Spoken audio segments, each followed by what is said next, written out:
Wow, I love going to bed with my Psy Gundam style Funko Pop. Don't you guys? I love it so much. This is a real thing that I have in my possession, not just a PNG I got off the internet. I love it. I love it so much. I am not real. What do you mean? I am not real. No, you're real. You exist. Please, don't go, baby. Go, please. No. No! No, it's back. He's back. He's back! Wake up, wake up, wake up, wake up, wake up. Reality. Oh my god! You know what? Fine.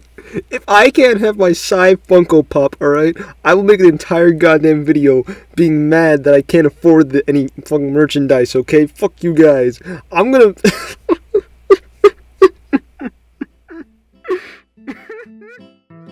Merchandise. Alright, we all like merchandise. We all like spending like 20 bucks and then having a little Funko Pop next to our bed just to remind us, oh yeah, I like that show. But you have to get to a point where you can somehow get that delicious Funko Pop on your stand, right? And how do you do that? You have to have money. But you have to ask yourself, how much money is too much money to spend on an action figure or some piece of merchandise? Me personally, I like to spend like 25 bucks on like a decent action figure maybe. For example, the reason I'm even doing this video is because a few days ago, me and my friend, we were actually like scrolling through cool shopping and we were looking at all this One Piece merch, right? Because One Piece is the biggest shonen manga in existence. We thought, okay, let's just see how much cool merch there is, right? And just looking at it, we were like, whoa,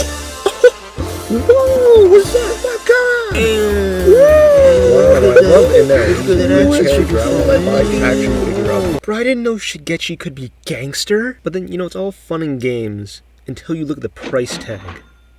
How am I supposed to pay for that? I'm not going to pay $1,000 for something that's going to sit on my desk and not do anything. And the problem isn't the quality of the product itself. I'm just thinking, how am I going to get functionality out of this, right? Because with a video game console, let's compare with that, right? If I were to spend $300 on a video game console, I'd play that frequently, right? Or at least like on and off. I'd get a lot of hours out of that, right? With a $300 NL figure, right? At a certain point, it's going to lose its novelty, right? I'm not even going to notice that it's there at that point. The only real piece of merchandise that I can think has some functionality and goes beyond the idea of just telling people, hey guys, I like this product, right? Or I like this brand, is Amiibos. Basically, for anyone who doesn't know what an Amiibo is, I'll give you a quick summary. So, Nintendo, they sold figurines of their characters, and sometimes third-party characters, but usually they'd sell figurines of their characters, pretty standard, but they had code on the back, which you could then put on the controller, and there's an NFC reader on it, and that would actually result in something in-game, which probably the best use of Amiibo was when they first introduced it for Smash Brothers. What you could do was you could train an Amiibo and then make the Amiibo fight you or your friends. And it was a neat concept, actually. See, that's what I want. I want functionality in my merch. I don't want it just, you know, to be there. I want it to actually do something. And I mean, you had other companies and franchises do this whole interactable figure kind of concept. Before Smash Brothers, you had Skylanders and Disney Infinity, and even after Smash Brothers, you had Lego Dimensions. But I feel like they did the concept of interactable figures way worse than Nintendo ever could, because Amiibos were just extra content onto an already finished game, right? But with those, the figures were the game. You had to get these figures to play certain characters in the game, and that's horrible. That is the worst case of not even pay to win, pay to play. You buy a $50 game, and then to unlock characters, you need to go to the grocery store or Amazon if we're living in the current day, and then wait for the figure to come into the mail. When I pay for a microtransaction like an EA game, right? I'm wasting my money, but at least it's instant, right? I don't have to wait. And even then, it's not worth waiting for. I'm not gonna wait 10 days just to get a Fizz Pop action figure so I can play a shitty 3D brawler. I'm not gonna wait that long. I'm sorry, I'm just gonna play an actual good game. Like, I don't know, Spec Ops War on Terrorism. And now that we've gotten to more of the negative spectrum when it comes to merchandise, let's go on YouTube merch. Don't get me wrong, there are some YouTubers that put legitimate effort into their merch, like Donkey and I guess MatPat. I think, is that it? I think that's it. Now before we get into the bad stuff, let's just take a moment to appreciate these great designs. I'm just gonna flash them on the screen. These great pieces of art. Yeah, they're expensive, but unlike the stuff I'm gonna show you, they have actual effort put into them, right? And I can see why they're this expensive, right? So just admire it, breathe, enjoy.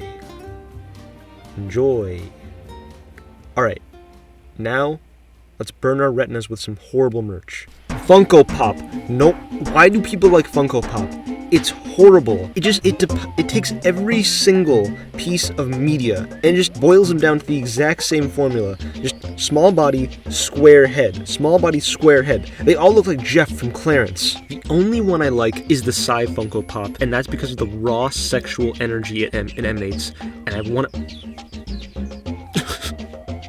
Come back to me, man. I miss you! I mean, the whole point of buying like a figure is to celebrate that character. But what's the point if the character has been so homogenized that it's lost all style and identity and it's just another one of the billion square head small body people? YouTube also has this problem of like homogenizing creators and characters and just having them all have all the same style and no real personality to speak of. But with that it's kind of different because I feel like a lot of them are just more joke figures. Like, I get it, you don't want to reinvent the wheel with the Chem's action figure, that's fine. A lot of the YouTubes are based off of real animals or people, and you can't really stylize a real life person as you would an anime figure, right? Because take a piece of animation, right, that has different tone, shading, art style, stuff like that, so it's easier to stylize and make it feel like, you know, looking at that, you're going right back to the show. But with a person, you can't really encapsulate all what they represent in the form of figure. Oh yeah, and there's a lot of Minecraft YouTubers on YouTubes now. You know, I was gonna say call me Carson, but I mean, not anymore. Oh, you know, you got your Tommy Innits, you got your Quackities, you got your Technoblades, you got your Shalats, and this is all a thinly veiled attempt so I can shove in Dream into the topic, because I like the guy, I like his content, but I'm sorry, his merch is ass. Remember those amazing action figures I showed you earlier? So much detail. You know, they capture the character perfectly. They may have a little bit of flaws here and there, but still, this is a quality figure, even with a high price tag, right? Now go over to Dream. I'm not paying $50 for a water bottle with a smiley face on it, alright? I'm gonna watch the epic SMP. They say the funny R word there. That being said, Dream stands, please do not draw me in a chair with my guts spilling out and naked. I do not like that. Basically, guys, what I'm trying to say in this video is that buy my merch when I get it, or I'm going to sue you. Each and every single one of you, personally. Even my family members. I will sue you if you do not buy my merch, if it ever comes out. Hey yo, Mr. White, I got drip, bitch. Just say that's physically impossible. You and I both know that you don't have